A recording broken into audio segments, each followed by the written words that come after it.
नमस्कार, ये आकाशवाणी शिमला है। अब आप पूनम शर्मा से प्रादेशिक समाचार सुनिए। आज के मुख्य समाचार। प्रधानमंत्री नरेंद्र मोदी ने आकाशवाणी से मन की बात कार्यक्रम में लोकसभा चुनाव में संविधान और लोकतांत्रिक प्रणालियों में अपना विश्वास दोहराने के लिए देशवासियों का जताया आभार। प्रधानमंत्री ने एक पेड़ मां के नाम अभियान के माध्यम से लोगों से की पेड़ लगाने की अपील। मुख्यमंत्री सुखविंदर सिंह सुक्खू ने देहरा विधानसभा क्षेत्र में कांग्रेस प्रत्याशी के पक्ष में किया चुनाव प्रचार। और राज्यपाल शिव प्रताप शुक्ल ने सभी से वृक्षारोपण अभियान का हिस्सा बनने और पारिस्थितिकीय तंत्र के विकास और संरक्षण के बीच संतुलन बनाने पर दिया बल। अब समाचार विस्तार से। प्रधानमंत्री नरेंद्र मोदी ने लोकसभा चुनाव में संविधान और देश की लोकतांत्रिक प्रणालियों में अपना विश्वास दोहराने के लिए देशवासियों का आभार व्यक्त किया है। आज आकाशवाणी से मन की बात कार्यक्रम के जरिए राष्ट्र को संबोधित करते हुए प्रधानमंत्री ने कहा कि 2024 का आम चुनाव दुनिया का सबसे बड़ा चुनाव था, जिसमें 65 करोड़ लोगों ने मतदान किया।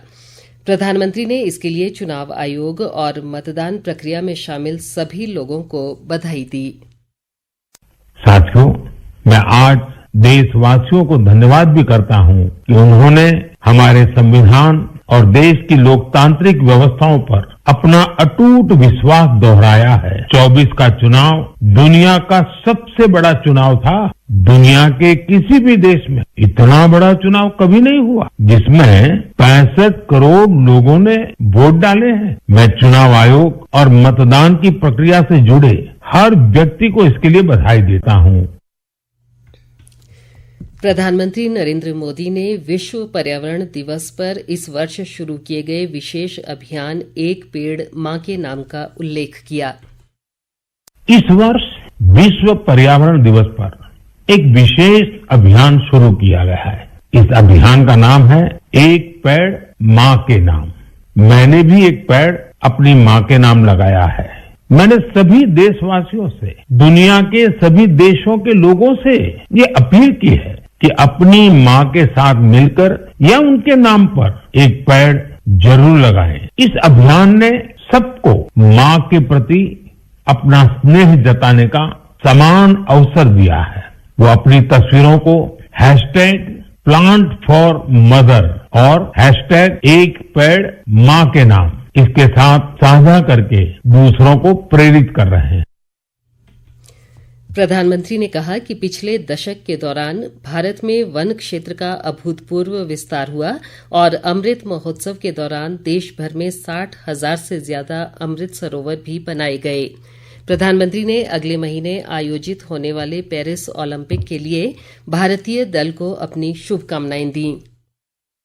मैं भारतीय दल को ओलंपिक खेलों की बहुत बहुत शुभकामनाएं देता हूं। हम सबके मन में टोक्यो ओलंपिक की यादें अब भी ताजा है।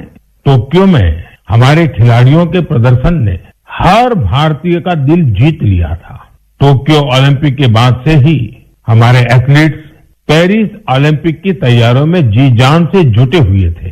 सभी खिलाड़ियों को मिला दे तो इन सब ने करीब 900 इंटरनेशनल कंपटीशन में हिस्सा लिया है। ये काफी बड़ी संख्या है। साथियों, अब पूरा देश ये उम्मीद कर रहा है कि हमारे खिलाड़ी ओलंपिक्स में भी बेहतरीन प्रदर्शन करेंगे। इन खेलों में मेडल्स भी जीतेंगे और देशवासियों का दिल भी जीतेंगे। आने वाले दिनों में मुझे भारतीय दल से मुलाकात का अवसर भी मिलने वाला है।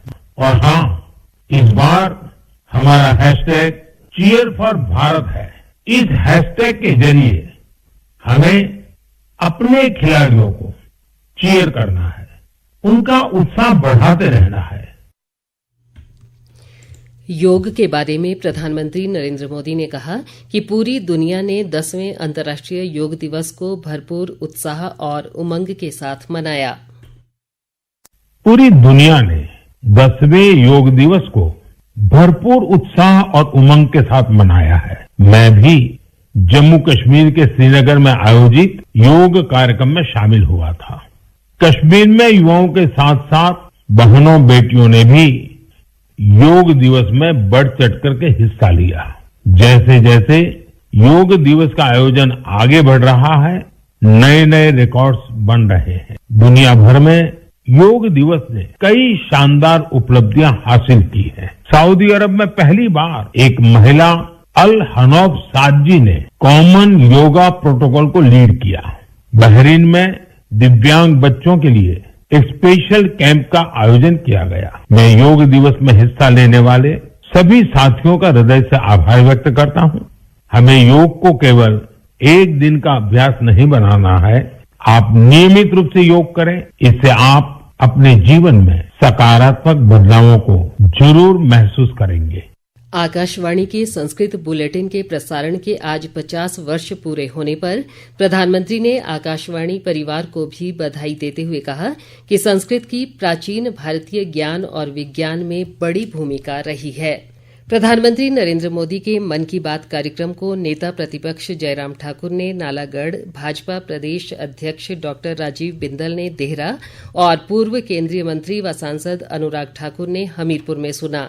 इस अवसर पर नेता प्रतिपक्ष जयराम ठाकुर ने कहा कि पीएम मोदी ने विदेशों में भारत की धाक के उदाहरण गिनाए, जो कि हमारे लिए गर्व की बात है। डॉक्टर राजीव बिंदल ने कहा कि जैसे जैसे योग दिवस का आयोजन आगे बढ़ रहा है, नए नए रिकॉर्ड बन रहे हैं। सांसद अनुराग ठाकुर ने इस अवसर पर भाजपा की ओर से भारतीय दल को ओलंपिक खेलों की शुभकामनाएं भी दीं। मुख्यमंत्री सुखविंदर सिंह सुक्खू ने आज कांगड़ा जिला के देहरा विधानसभा क्षेत्र की धार, भटेहड़, मसरूर और घंगड़ सहित अन्य स्थानों में कांग्रेस प्रत्याशी और उनकी धर्मपत्नी कमलेश ठाकुर के पक्ष में चुनाव प्रचार किया। मुख्यमंत्री ने इस अवसर पर नेता प्रतिपक्ष जयराम ठाकुर सहित अन्य भाजपा नेताओं पर झूठी बयानबाजी करने का आरोप लगाया। उन्होंने कहा कि विपक्ष के नेता पहले प्रदेश में भाजपा की सरकार बनाने का दावा करते रहे और अब भाजपा की सरकार बनने की नई नई तारीख देकर हास्यास्पद बयान दे रहे हैं। मुख्यमंत्री ने पूर्व विधायक होशियार सिंह को देहरा की जनता को बताने को कहा कि उन्होंने विधायक पद से इस्तीफा क्यों दिया और दोबारा विधायक बनने के लिए अब क्यों चुनाव लड़ रहे हैं। उन्होंने भाजपा नेता पर उपचुनाव का अनावश्यक बोझ डालने का आरोप भी लगाया। उन्होंने कहा कि विधानसभा में कांग्रेस के 38 विधायक हैं और कांग्रेस मजबूत स्थिति में है। हमीरपुर भाजपा प्रदेश मीडिया प्रभारी करण नंदा ने आज हमीरपुर विधानसभा क्षेत्र से प्रत्याशी आशीष शर्मा के पक्ष में चुनाव प्रचार किया। इस अवसर पर उन्होंने प्रदेश सरकार पर 18 महीनों में रिकॉर्ड कर्ज लेने का आरोप लगाया। उन्होंने कहा कि हिमाचल पर 85,000 करोड़ से अधिक का कर्ज हो चुका है और अगले वित्तीय वर्ष से पहले ही कर्ज का आंकड़ा 1 लाख करोड़ रुपए हो जाएगा। उन्होंने प्रदेश की आर्थिक स्थिति खराब होने के लिए मुख्यमंत्री को जिम्मेवार बताया। राज्यपाल शिव प्रताप शुक्ल ने समाज के सभी वर्गों से वृक्षारोपण अभियान का हिस्सा बनने और पारिस्थितिकीय तंत्र के विकास और संरक्षण के बीच संतुलन बनाने पर बल दिया है। सोलन के समीप शमलेच में एक निजी संस्था द्वारा आयोजित वार्षिक वृक्षारोपण कार्यक्रम में मुख्य अतिथि के रूप में शिरकत करते हुए उन्होंने ये बात कही। राज्यपाल ने कहा कि जलवायु परिवर्तन की चुनौतियों से निपटने के लिए वृक्षारोपण अभियान समय की मांग है।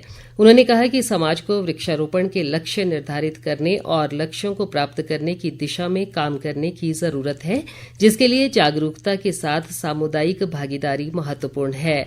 उन्होंने पहाड़ी राज्य होने के बावजूद प्रदेश में जलवायु परिस्थितियों में तेजी से हो रहे बदलावों पर गहरी चिंता भी जाहिर की। 3 नए आपराधिक कानून भारतीय न्याय संहिता, भारतीय नागरिक सुरक्षा संहिता और भारत साक्ष्य अधिनियम कल से लागू हो जाएंगे। केंद्र सरकार ने राज्यों और केंद्रशासित प्रदेशों के साथ नियमित बैठकें की हैं और वे इन कानूनों को लागू करने के लिए प्रौद्योगिकी, क्षमता निर्माण और जागरूकता उत्पन्न करने के लिए पूरी तरह से तैयार हैं। ये विधेयक पिछले साल शीतकालीन सत्र के दौरान संसद में पारित किए गए थे। नए आपराधिक कानून भारतीय नागरिकों को सशक्त बनाने की दिशा में एक महत्वपूर्ण कदम है। इन कानूनों का लक्ष्य सभी के लिए अधिक सुलभ, सहायक और कुशल न्याय प्रणाली बनाना है।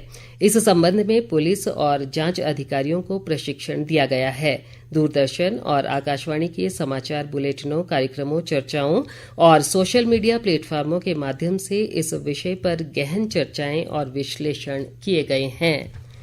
प्रदेश में दक्षिण पश्चिमी मानसून के प्रवेश के साथ ही वर्षा का सिलसिला शुरू हो गया है।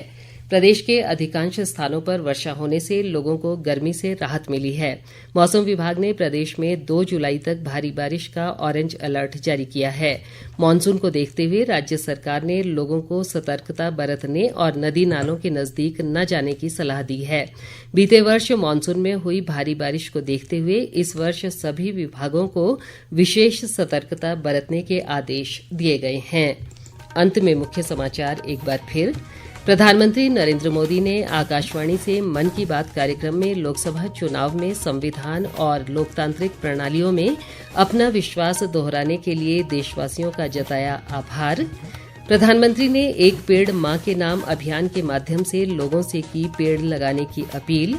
मुख्यमंत्री सुखविंदर सिंह सुक्खू ने देहरा विधानसभा क्षेत्र में कांग्रेस प्रत्याशी के पक्ष में किया चुनाव प्रचार। और राज्यपाल शिव प्रताप शुक्ल ने सभी से वृक्षारोपण अभियान का हिस्सा बनने और पारिस्थितिकीय तंत्र के विकास और संरक्षण के बीच संतुलन बनाने पर दिया बल। इसी के साथ ये समाचार बुलेटिन समाप्त हुआ। नमस्कार।